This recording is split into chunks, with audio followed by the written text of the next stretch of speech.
Өнөөдрийн бидний сэдв бол яг дуу номер 37 байгаа. Тэгээ сэргэлтийн залбирлага. Дуудлага биелэх, дуудлага маань биелэхэд таарч буй аливаа саад бэрхшээлүүдийг хөөн залуулах гэдэг сэдв байна. Дуудлага гэж юу вэ? Энэ бол бурхан хүн нэгбүрт онцгой нэг ба түүнээс дээш амьдралд нь яг хийхээр дуудагдсан дуудлагууд байдаг. Дуудлагууд бол хизээ байдгүй бол тухайн тэр хүний амьдралын туршид хийх дуудлага байна. Зарим улиралд хийх тэдгээрх дуудлага байдаг. Зарим улиралгаар өвгөл намар хавар 100 гэд удирлууд байдаг шиг.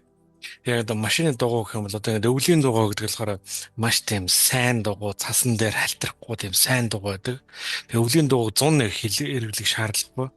Тэр байдаг чи тэр дугуйны дуудлага бол одоо яг өвөл халтруулахгүй дуудлагатай байхгүй юу? Гэх мэтэр бидний амьдрал ингээд тодорхой дуудлагууд байдаг. Тэгэхээр дуудлагуудыг биелүүлэхэд бид нар яадаг вэ бол аливаа яг тэргүй бурхан эзнээс бид өнөхөр дуудлага асууж залбирдаг байна. Хүмүүс миний дуудлага юу вэ гэж хүмүүс асуудаг. Миний дуудлагаар илчлэлээр бол над хэлээрээ гэж бас зарим хүмүүс залбир асуудаг. Тэгээд таны дуудлагыг бурхан танд өөрөө илчлэх болно. Үнэн бүрэн дуудлагыг илчлэх болно. Тэгээд дуудлага илчлэгдэхэд ямар тохиолдол вэ? Бурхан минь дуудлага хэлж өгөөч гэж бид өнгөж Христэд итгээд одоо 2008 онд өмнө дуудлага хэлж та өөрөө хүслийг хэлээч гэхэд тухайд бурханад хариултуудыг хэлж байгаагүй. Тэгэхээр тухайн үед хэрвээ яг миний одоо хийх дуудлагуудыг хэрвээ бурхан хэлсэн бол би бэлэн биш байсан. Бид нэг хараах итгэлээр хүлээж авахааргүй байсан байгаа. Тэгээд тухайн үед бурханад хэлээгүй байгаа. Хүн болгон өөр бидний бэлэн болоход бурхан бидний дуудлагыг биелүүлдэг. Бидний бурханы дуудлагыг дагах тэрхүү хүсэл чин зоригтой болох үед яг бурхан дуудлагуудыг өөрөө удирдамжаараа бурхан илчилж өгдөг, зааж өгдөг гэнэ. Тэгэхээр бид нар яг тэрхүү дуудлагуудыг өөрсдөө тэдгэрх амьдралдаа бүхэл талбарт бүгдээрээ хэрэгжүүлж урагшаа явах хэрэгтэй байна. Тэгэд дуудлага биелэхэд аливаа ямар саад бэрхшээлүүд таардаг вэ? Тэгээд дуудлага биелэхэд яагаад саад бэрхшээл болдог юм бэ? Саад бэрхшээл гэж юу вэ? Саадгүй л аливаа нэг яг явж байхад яг замд ингээд гацчих юм уу тий? Яг замд нь явж байхад нь явж исэн замыг хаах ч юм уу. Тэдгээрх зүйлсүүд байна. Эсвэл яг явж исэн зам дээр шалбааг болгох юм тий? Тойроод гарыг хэрэг хэцүүдгээр шалбаагийн дунд явна гэхээр яг тэр шалбаагийн дунд хэр гүнзгий яагааг мэдэхгүй. Тэгэхээр яг тэдгээрх талбарууд дээр хэлж байгаа маа.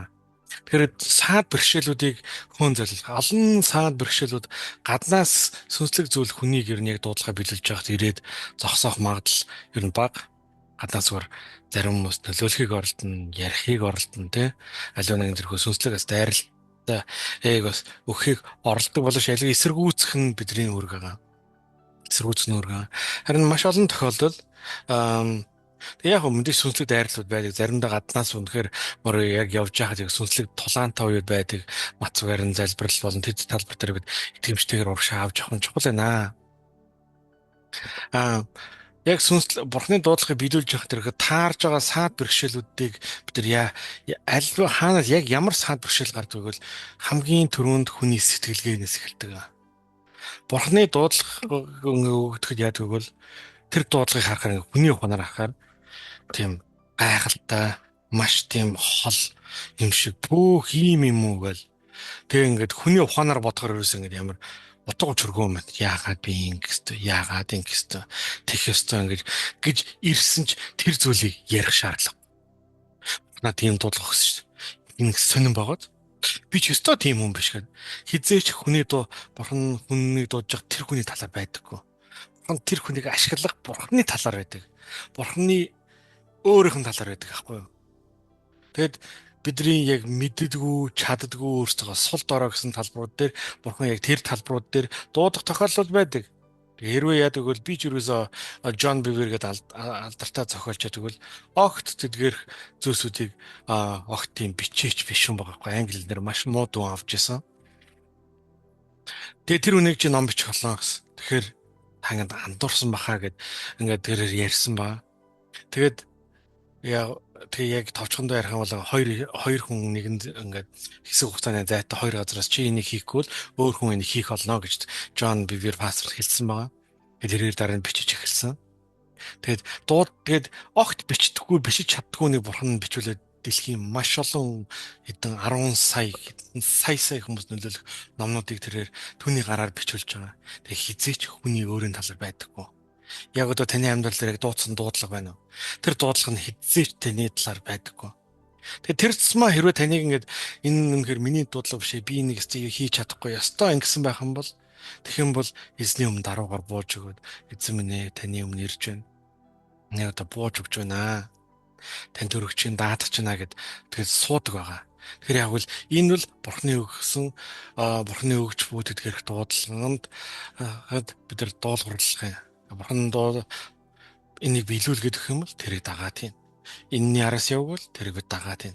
Хизээж хоошоо сувахгүй харин үнэхээр бурхны дуудлагыг биелүүлэхэд бол урагшаага итгэл дотроо хүч чадал дотор бүгдээрээ явахыг хэлдэг юм аа. Дуудлага биелүүлэхэд хүний сэтгэлгээ хүнд ингээд саад болдог. Энийг чи би юм хийгш. Бурхан ингээд дуудлагын хүнд илчлэхэд итгэлээр хүлээж авна. За эзэн минь таны хүсэл тэнгэршгийн газар дээр биелэх болтугай. Тэгээ бид нэр эзний заасан гуйл дээр хэлдэг шүү дээ. Тэгээд аливаа тэр талбар дээр ямар хэцүү яаж та өөрөө хийж чадахгүй матгүй ерөөсөө амнаас гарна ярих шаардлага. Сэтгэл зүйн хувьд үнэхээр зүйл байвал тэр зүйлийг хилээд байх шаардлагагүй. Үнэхээр дотроо хүлээж аваад энэ бурхан намайг юм дуудлага хийж бол дуудлага хийгэрэй гэж би энийг хүлээж авч байна. Би тэгэхээр хүлээж авч байна. Гэт хүлээж авах. Тэгээд дараачаа саад бэршгэлд хорог хүн өөрийнхөө амаараа ингэ явж хахад тууштай биш байдлаас энэ үнэхээр бурхны дуудлага байхгүй. Өгч байгаа дуудлаганд итгэмжтэйгээр урагшаага хийгээд бүр тууштай бурхан дуудлага өгсөн бол энэ биелнэ. Энэгээр дамжуул таны яг хийж байгаа яг одоо таныг радиод дуудсан байна. Таныг одоо ингэ юм хөтлөгчөөр дуудсан байна. Таны хоол хийдэг ямар нэгэн бизнесийн төлөө залбирч ирсэн бурхан таныг очоод хуушуур хий, гуам зажлуулаа гэд хэлэхэд тэр яг үнэхээр тань яг танаас ирсэн дуудлагыг мэдж хахад би ч хоол хийдэг шүү дээ. Миний хоолнд түн таалагддаг шүү дээ. Яаж хийх юм? Гэт асуудал тооцох юм бол хизээч дуудлага биелэхэд дарнаас саад бэрхшээлийг авчирдаг юм. Тэгэхээр яг аливаа нэг асуудал тооцох ш. За би гуан зарчлуулах юм байна. За ойлголоо. Бурханд хаана ажиллах вэ? Хаанаас эхлэх штэ? Хизээ эхлэх вэ? Тэгээ тэр тухайн яг одоо юм нь харах юм бэлэн бишээсэн ч гэсэн юм бэлэн зүрх сэтгэлтэй те. Заавал үгүй үгүй яг явхад бэлэн тэмгүй зүрх сэтгэлтэй байх маа. За хэн хоол хийх вэ? Би тоогооч хийх юм уу? Өөр хүний би ажилд авах юм уу?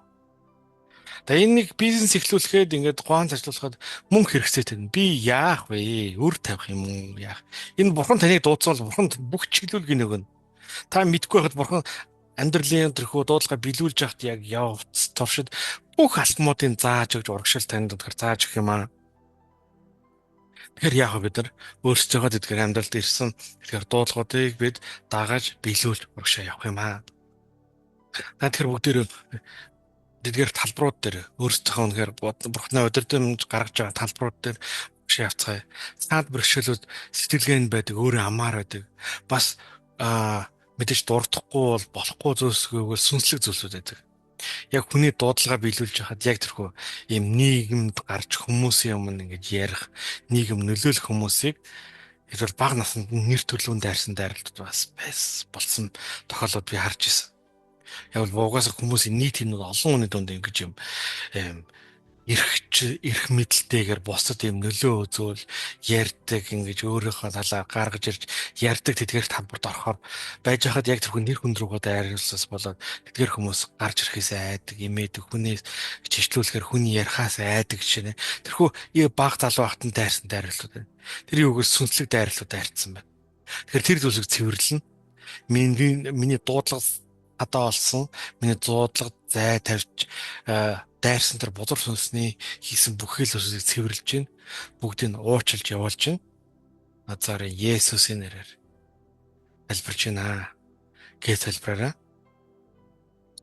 Тэгэд бурхан бидэнд 1-р Тимот 6:12 дээр хэлэхдээ итгэлийн сайн тэмцлэр тэмцгсэн байна. Бид нар тэмцэх ёстой. Тэмцэх нь болохоор ингээд тэмцэж байгаа чадвал ялаараа гэсэн үг. Тэмцээд ялах байхгүй. Угаасаа ялахын тулд тэмцэж байгаа байхгүй. Тэгэд бид нар тэмцэх хэрэгцээтэй байна.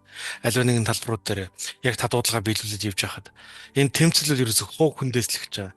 Яг үгүй төлөвлөгөө гаргаж байна. Бизнесийн төлөвлөгөө, за гуан зарцуулахаар цайны газар ажиллуулахаар дуудлага авсан байвал яг уу тэр судалгаагаа хийн. Судалгаа хийж бол за өнөөдөр өстө орой болчлоо, ядарчлаа, ингэчлээ тэгчлээ гэж шалтгаан тавьж хойшоо суухгүй маа. Харин яах вэ? Тэдгэрх талбарууд дээр тэдгэр бурхны хий гэсэн тэдгэр дуудлагуудыг өөрийнхөө тэдгэр амьдралдаа тэр хийж өгшөө явахыг хэлж байгаа. Тэгээ итгэлээр итгэмжтэйгээр бүр хандахыг хэлж байгаа маа. Энэ бол бурхнаас өгсөн тэдгэр дуудлагуудыг биелүүлэх зүйл байгаа. Тэгэхээр энэ талбар дээр итгэмжтэй урагшаа явах юм. Тэгээ бас зарим тохиолдолд үнэхээр зарим хүмүүсийн амьдрал үнэхээр яг сүнслэг бурхны дуудлагыг биелүүлж байгаа сүнслэг зүйлсүүд би бозормоос ингээ биеинд нь наалтсан байх ч нэ. Тэдгээр зүйлсүүдийг нэг чөлөөлөх залбирал хамтдаа хийцгээе.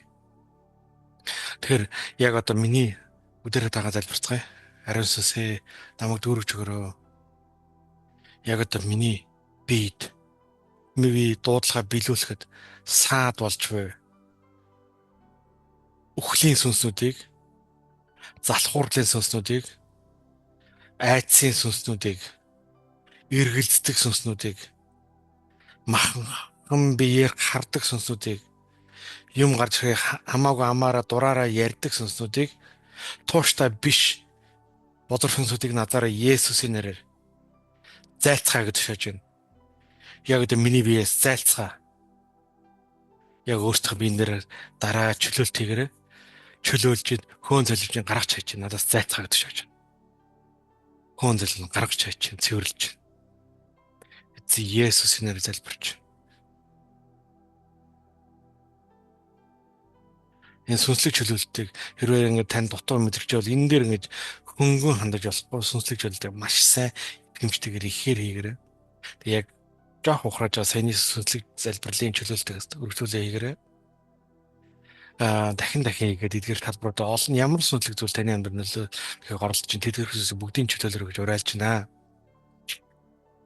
Одоо өдөр сэтгэлгээний талбар дээр бурхныг үнэхээр дуудлагыг биелүүлэхдээ хамтдаа залбирцгаая. Бурхан эзэн минь таны надад өгсөн